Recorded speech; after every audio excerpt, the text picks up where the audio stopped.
அப்புறம் பரந்தூர் பறந்து கிடக்கிறதேன்னு கேட்பீங்க. என்ன அதில் ஒருத்தர் பார்த்தீங்கன்னா முந்தான பரந்தூருக்கு போனாரா யாரோ ஒருத்தர், ஜோசப் விஜயா, அது எனக்கு தெரியல. அவர் போனாராம். அவர் என்ன சொல்கிறார், நான் முன்னேற்றத்திற்கு எதிரானவன் அல்ல, விமான நிலையம் வேண்டும் ஆனால் பரந்தூரில் இல்லைன்னு. நான் என்ன சொல்கிறேன், நண்பர் விஜய் அவர்கள் எங்கே அதை கொண்டு வரணும்னு சொல்லி அங்கே இருக்கிற விவசாயிகள்கிட்டெல்லாம் ஒன்றா சேர்ந்து ஒரு ஒப்பந்தத்தை வாங்கி கொடுத்துட்டீங்கன்னா மத்திய சர்க்கார் அங்கே அந்த விமான நிலையத்தை அமைக்கும். எல்லா அரசியல் தலைவர்களும் வந்து தற்குறிகள்.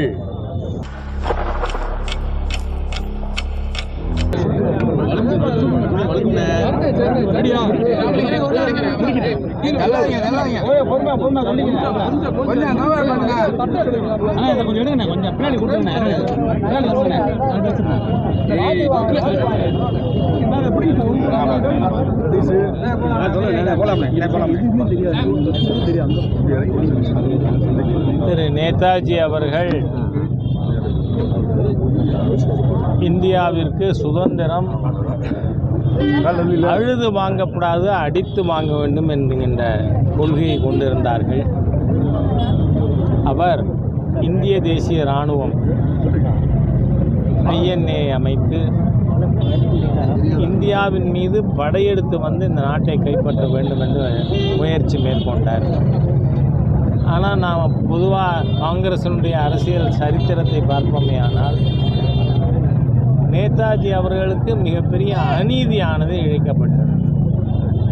காங்கிரஸ் கட்சியினர் காங்கிரசினுடைய தலைவராக திரு நேதாஜி அவர்களை தேர்ந்தெடுத்தும் கூட அவரை தலைவராக கொண்டு வருவதற்கு காங்கிரஸ் முன்னணி தலைவர்கள் மறுத்தார்கள். அதன் காரணமாக அவர் வெள்ளை அரசுக்கு எதிராக நாம் போர் தொடுத்து பாரதத்தை கைப்பற்ற வேண்டும் என்று முனைப்பிலே இறங்கினார்.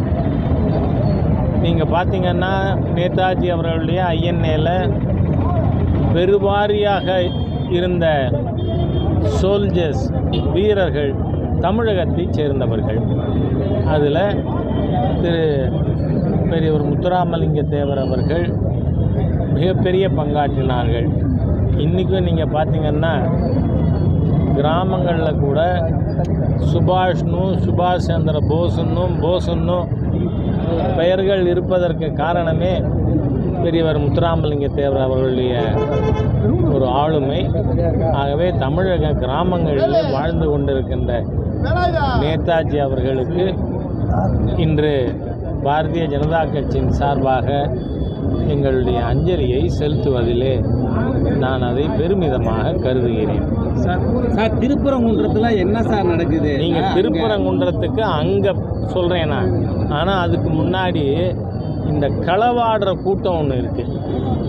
நீங்கள் பார்த்தீங்கன்னா நேற்றைய முன்தினம் காரைக்குடியில் பேசும் பொழுது தமிழக மாண்புமிகு முதலமைச்சர் அவர்கள் நிலை தடுமாறி பேசியிருக்கார்.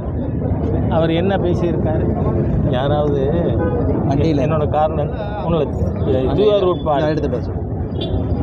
அவர் வள்ளுவரையும் வள்ளலாரையும் யாரோ களவாட பார்க்கிறார்கள் அப்படிங்கிற வார்த்தை உபயோகப்படுத்தியிருக்கார். இந்த களவாடுறது கள்ள ரயிலில் வர்றதெல்லாம் திராவிடியன் ஸ்டாக்கோட உரிமை. நாங்கள் அந்த கள்ள ரயில்லையும் வரமாட்டோம், களவாடவும் மாட்டோம். ஆனால் வள்ளுவர் யார், வள்ளலார் யார் அப்படிங்கிறத பற்றி அடிப்படை ஞானம் இல்லாத ஒரு நபர் இன்றைக்கி தமிழக முதலமைச்சர். நீங்கள் திருக்குறள் கட்டமைக்கப்பட்டிருப்பதே சனாதன இந்து தர்மத்தின் அடிப்படையிலே. ஏனென்றால் சனாதன இந்து தர்மம் மானுட குறிக்கோளாக சதுர்வித புருஷார்த்தம், 4 விதமான மானுட குறிக்கோள், தர்ம அர்த்த காம மோட்சம், அறம் பொருள் இன்பம் வீடு கட்டமைக்கப்பட்டிருக்கு. அதன் அடிப்படையில் தான் திருக்குறளும் கட்டமைக்கப்பட்டிருக்கிறது. நீங்கள் அதனால் வள்ளுவரை விட பெரிய சனாதனி யாராவது உண்டா? அது மட்டும் இல்லை, நாம் வள்ளுவர் அவர்கள் பிறப்புக்கும் எல்லா உயிருக்கும்னு சொன்னார். அறக்குறளை சொல்கிற இந்த என்ன சொன்னார்? சிறப்பொவ்வா செய்தொழில் வேற்றுமையான். பிறப்புக்கும் எல்லா உயிர்க்கும் சிறப்பொவ்வா செய்தொழில் வேற்றுமையான் அப்படின்னு வள்ளுவர் சொன்னார். இதைத்தானே கண்ணூர்வண்யம் மயா சிருஷ்டம், 4 வர்ணங்களையும் நான் நிறுவியிருக்கிறேன், உருவாக்கி இருக்கிறேன். மயா சிருஷ்டம் குண கர்ம விபாஷம், குவாலிஃபிகேஷன் அண்ட் ஜாப், செய்தொழில் வேற்றுமையான். ஆகவே வள்ளுவர் சொன்னதும் கண்ணன் கீதையில் சொன்னதும் ஒன்று தான்.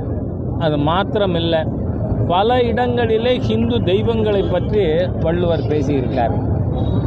அதோடு உங்களுக்கு ஏன்னா இவங்க 1330 நம்ம திராவிடியன் ஸ்டாக்கில் இருக்கிறவங்க 3 குறள் படிச்சிருப்பாங்களான்னா சந்தேகம்தான். ஏன்னா உங்கள் அப்பா அதை தங்கத்தட்டில் இருக்கின்ற மலம்னு சொன்னார் இல்லையா? தந்தைன்னா அப்பா தானே, அது வேறு ராஜா தப்பாக பேசிட்டான்னு சொல்ல போகிறீங்க. அதனால் இவங்க தந்தை ஈவேரா என்ன சொன்னார்? தங்கத்தட்டில் இருக்கின்ற மலம். நான் சொல்கிறேன், வள்ளுவர் திருக்குறளில் 4 வர்ணம் பற்றியும் பேசியிருக்கார். அந்தனர், அரசர், வணிகர், வேளாளர். ஆகவே சனாதன ஹிந்து தர்மத்தினுடைய ஒரு சாராம்சம்தான் திருக்குறள். அதை நீங்கள் படிக்கிறது கிடையாது, திருக்குறள் தெரியாது, தெரிஞ்சாலும் அறகுறையாக பேசுவீங்க. சரி, வள்ளலார் பெருமான் யார்? நீங்கள் வள்ளுவருக்கும் அவருக்கு பாழின் நெத்தியா, அவர் கழித்திருந்த ருத்ராட்சம் வகைரா அதெல்லாம் இல்லாமல் நீங்கள் அவரை படம் போடுறீங்க. வள்ளலார் திருநீர் இல்லாமல் இருந்திருக்காரா? நீங்கள் வள்ளலார் எந்த மாதிரியா?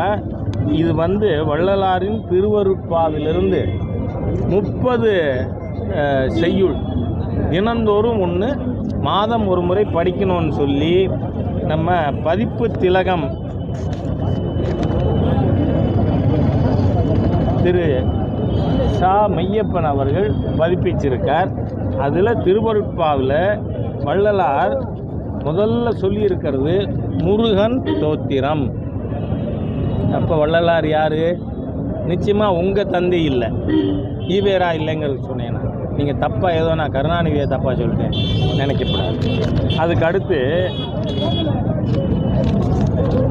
மகாதேவ மாலை, முருகனை பற்றி, அப்புறம் சிவனை பற்றி மகாதேவ மாலை.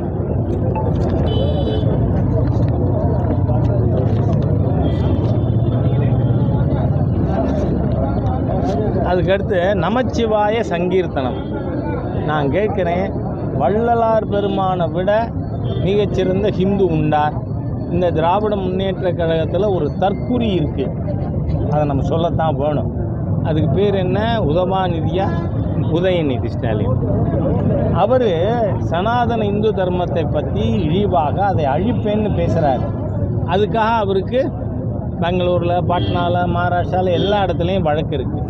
அவர் இந்த வழக்கு எல்லாத்தையும் ஒன்றா சேர்த்து ஒரு இடத்தில் விசாரிக்கணும்னு சுப்ரீம் கோர்ட்டுக்கு போகிறார். சுப்ரீம் கோர்ட் இன்னி வேறு மறுத்துருக்கு, நீ அந்தந்த மாநிலத்துக்கு போ அப்படின்னு. ஆனால் சுப்ரீம் கோர்ட் நீதிபதிகள் தெளிவாக அவர்கள் அந்த இன்டரிம் காமெண்ட்ஸில் சனாதனம்னு சொன்னால் அது ஹிந்து மதம்.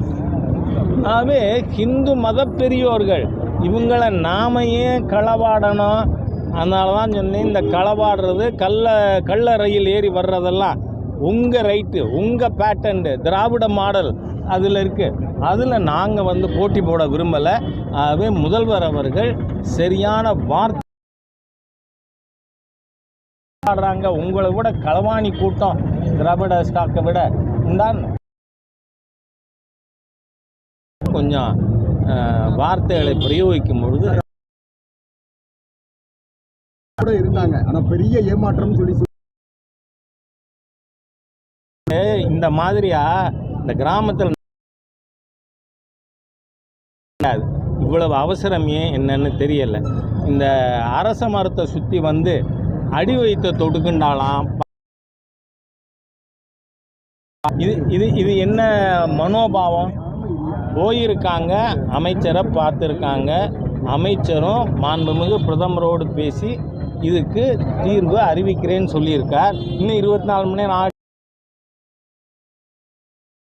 இங்கே பாருங்கள், நான் தான் வேறு இந்த திராவிடியன் ஸ்டாக் நான் சொல்கிறேன், நீட்டு கொண்டு வந்தது யார்? சாக்ஷாத் திராவிட முன்னேற்ற கழகம், காந்தி செல்வன் அவர் தான் அந்த பில்லே மூவ் பண்ணவர். பேசுகிறாங்க, வாட் இஸ் திஸ் நான்சென்ஸ்? சரி,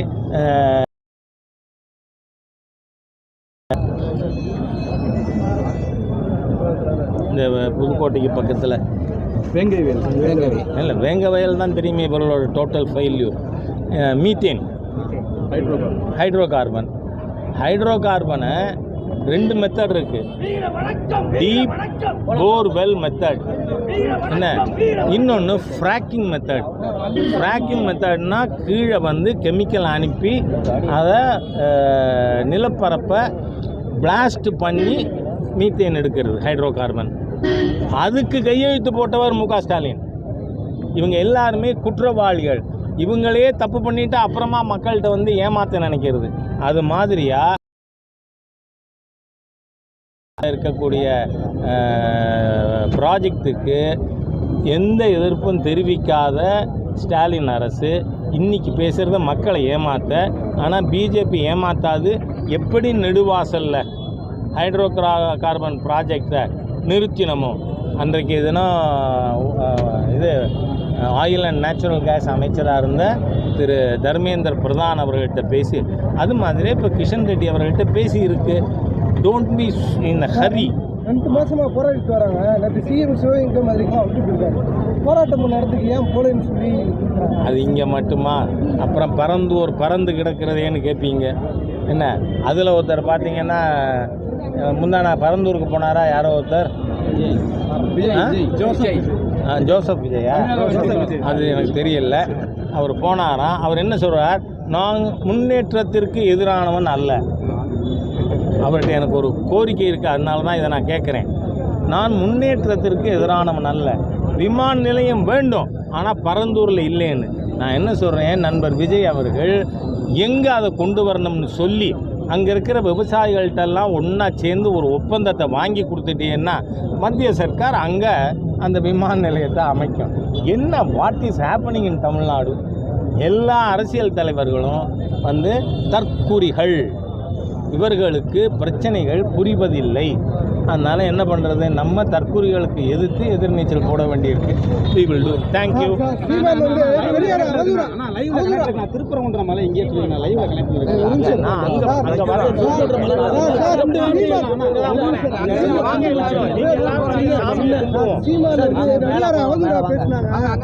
வந்து பிஜேபி தான் முழுக்க காரணம். அவங்க சொல்லி தான் வந்து சீமான் பண்றான்னு சொல்லி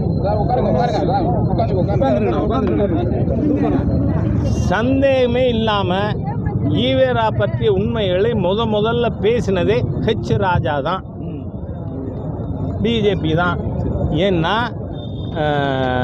2013, if I remember the date, April 4 Valluvar கோட்டத்தில் ஒரு ஆர்ப்பாட்டத்தில் ஈவேரா தேச துரோகி.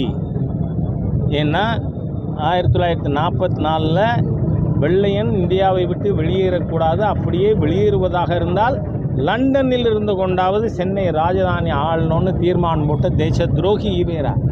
அது மட்டும் இல்லை, 47 ஆகஸ்ட் 15 துக்க தினம், தமிழ்நாட்டில் எல்லாரும் கருப்பு கொடி ஏற்றுங்கன்னு சொன்ன தேச துரோகி. அதனால் ஈவேரா தேச துரோகி. ஈவேரா தமிழ் விரோதி. தமிழ் மொழியின் மீது பற்று இருக்கின்ற எவரும் ஈவேராவை குச்சியால் கூட தொடமாட்டான். தமிழ் விரோதிகள், தீய சக்திகள் தான் ஈவேராவை பற்றி பேசும். ஏன் ஈவேரா என்ன சொல்கிறாரு? தமிழ் காட்டுமராண்டி மொழி, தமிழை படிக்காதே, தமிழை படித்தா நீ பிச்சைக்காரனாக கூட இருக்க முடியாது, அதனால் வேலைக்காரியோட இங்கிலீஷில் பேசு, பொண்டாட்டியோட இங்கிலீஷில் பேசு.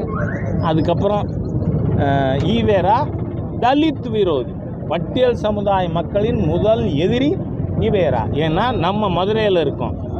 1939 ஆலய நுழைவு போராட்டம் மதுரை திரு வைத்தியநாதையர் அவர்கள் தலைமையேற்று பட்டியல் சமுதாய மக்களை கோவில் கூட்டின்னு போனார்.